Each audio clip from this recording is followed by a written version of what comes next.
news today in Lakerland. Look at him there. The team officially naming J.J. Redick as their new head coach, introducing him at their practice facility. Our Kyle Krasko is there, and he joins us now with more. Kyle? And so it begins. Quite a day today in El Segundo. Yeah, the Lakers officially entered their next chapter today, introducing longtime NBA player J.J. Redick as the new head coach, the guy that they hope can lead the franchise into the future. The move comes on Redick's 40th birthday and just 2 days before the NBA draft.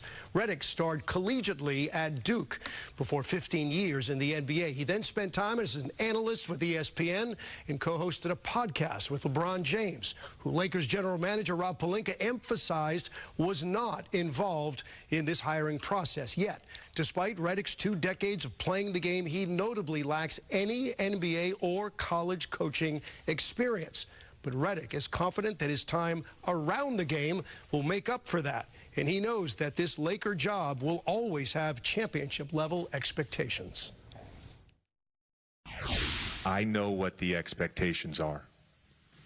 Lakers fans have some of the most passionate fans around the world, and the expectation is a championship. And so it's my job, it's our staff's job, it's Rob's job, it's all of us to deliver a championship caliber team.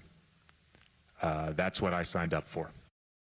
I just felt like this is what I'm supposed to be doing. I mean, again, I brought it up, like I have zero coaching experience in the NBA, but I would argue that I'm very experienced. And it started 22 years ago when I went to Duke, and I got to play for Coach K for 4 years, spent 15 years as a player.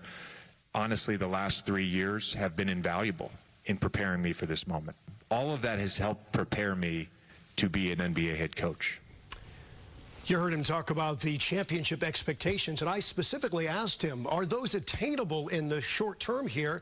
And he said he thinks that this roster is one which can be a champion as long as the team improves day after day, that by April they could be a championship level caliber team.